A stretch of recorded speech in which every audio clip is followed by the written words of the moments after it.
And right now, we are 2 minutes away from the end of the trading day. Romaine Bostick alongside Scarlet Fu. We're counting you down to the closing bell. Here to help take us beyond the bell. It's a global simulcast with Carol Massar, Sonali Basak in today for Tim Stenovic. Welcome to our audiences across all of our Bloomberg platforms. Here on this Friday afternoon, Carol Massar, where we're setting up here for a day of declines and, well, a week of declines, two rare week of declines for the S&P 500. Yeah, absolutely. And all I have to do is look at what's going on with U.S. rates here. I'm looking at the Treasury card. You've got a 10-year one at 431. We have definitely seen a reset when it comes to the U.S. Treasury trade and the rate side of things. And I do wonder whether or not we see more momentum going into the Fed meeting or as a result of the Fed meeting next week, or do we get another reset, maybe yields maybe moving back a little bit. But really, that move up has been really remarkable. The 2-year hitting that 470 level, going above that once again. And it's interesting. People are worried about the dot plot. But what's remarkable to me is just how much uncertainty that there would be between this Fed meeting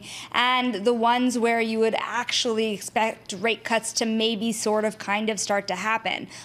Several inflation prints really hitting the tape before then. Yeah, well, we know nothing's going to happen next week, but they will be releasing their projections for not just inflation, but where rates will be headed, as well as GDP. And that's going to kind of set the tone and show us some of their thinking as they look to eventually start cutting rates. Yeah, and you're already seeing that reflected here in the swaps market. Everyone really expecting that dot to maybe drift down just a little bit from 3 rate cuts for the year to maybe potentially 2.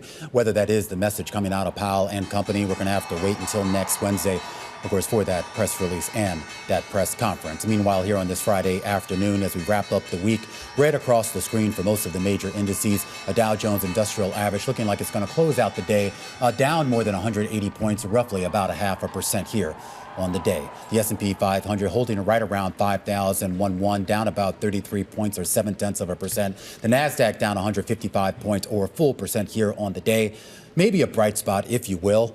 It's only about 8 points. It's only about 0.4%, but the Russell 2000 is going to close out the day in the green.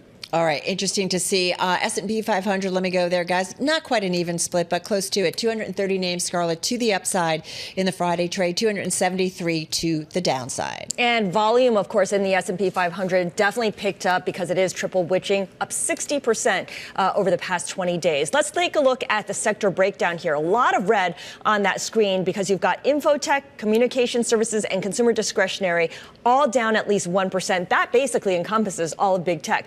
Your green highlights there are energy, utilities, and materials. So the commodities complex showing a little bit of resilience here, and utilities also gaining 0.1%. All right, a lot of red there on that screen. Let's go to some of the individual gainers, if I may, in the Friday trade. And let me start with CoStar Group. Ticker is CSGP. This is number one gainer in the S&P 500. $38 billion market cap company, provider of commercial and residential real estate information, analytics, online marketplace. So all in when it comes to commercial real estate.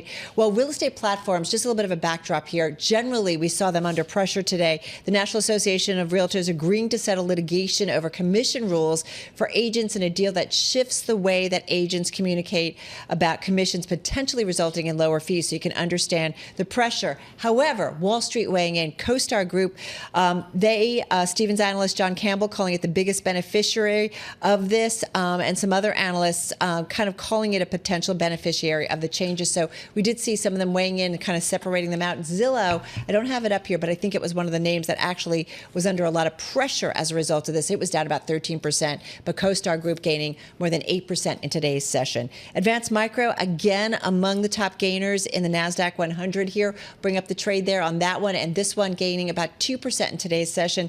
Didn't see any fundamental news, but definitely a standout in the trade. And then one more for you. Ticker is THR, Thurman Group, machinery equipment company, heating solutions company, announcing a $50 million share buyback plan. About a $1 billion market cap company, but this was an outperformer, up about 5.7% in today's session. So not a name we talk about a lot, but nonetheless an outperformer here today. And I'm going to talk about the underperformers here today, the decliners, and I'm going to give you a sampling of the indexes here. You have Adobe slumping on its outlook here. It raises questions about demand. This is one of your worst performers in the S&P 500, and it is also down the most since September of 2022. Of course, a lot of eyes on software there.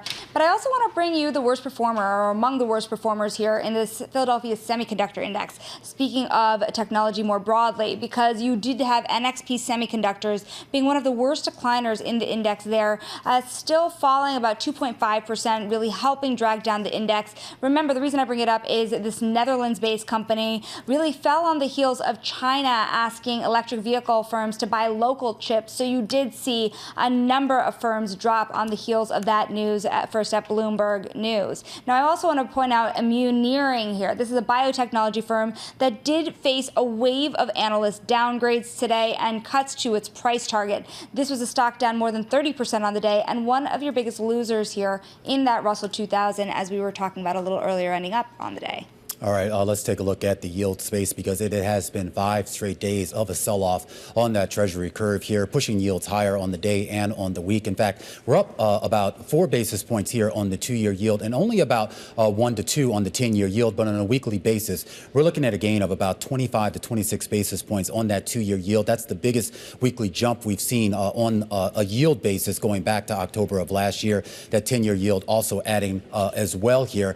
So an interesting dynamic coming off the back of those 2 big inflation reports this week, and heading, of course, into next week's big Fed decision, and more importantly, that projection of economic conditions. Yeah, pretty remarkable, the trade that we saw and the reset, it feels like, this week. All right, guys, I'm going to go a little bit lighter here. I've got a story, or we've got a story about the world's most expensive, and you're going to debate how to say this.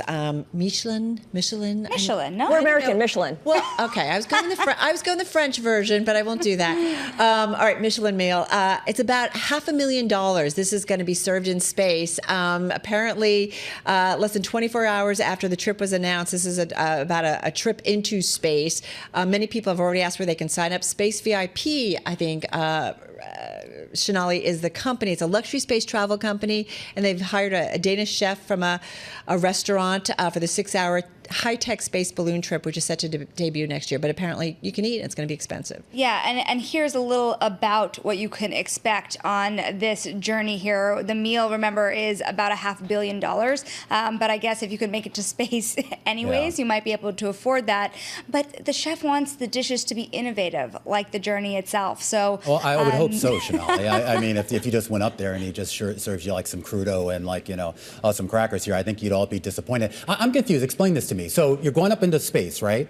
How long do you have to stay there to have this meal? I don't know. Because I feel like aren't most of the consumer space flights are literally like 15 minutes or something, right? And you come back down. Actually, the balloon trips, I think, are a little bit longer.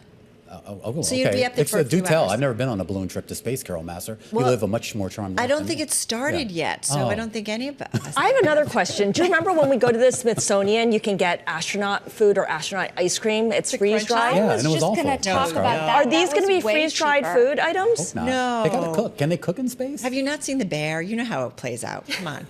In space? Yeah. I mean, let's go a little bit. Everyone's going to be yelling All corner right. and back. I will say the Affordable menu has here. not been finalized, so they're still working out the Okay, details. TBD. Will it be vegan and gluten-free? TBD. Should we But talk? if you can get Charlie Bird on JetBlue, then, Charlie Bird, I'll take that.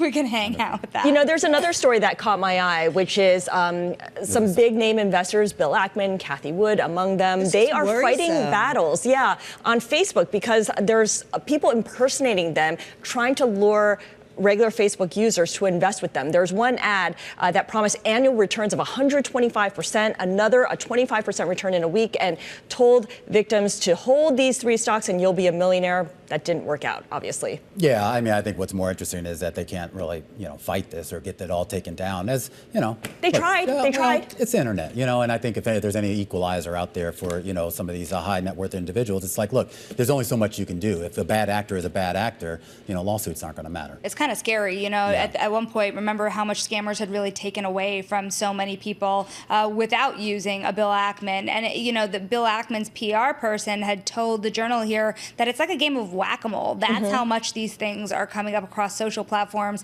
It'll be interesting to see how some of these social media platforms also ultimately respond. Listen, Facebook came out and said that last year they removed 1.1 billion pieces of spam content in the second quarter alone. So they're working on it, but it is like whack-a-mole, right? As soon as something's taken down. How, Carol?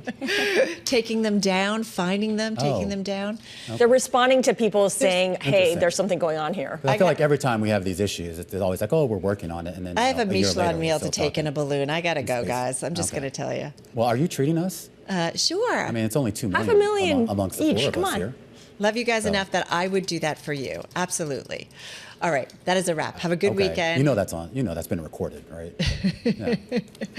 Somewhere in the digital space. Have a good weekend. Happy St. Patty's Day, guys. Across platform, radio, TV, YouTube, Bloomberg Originals. We will see you again, same time, same place on Monday.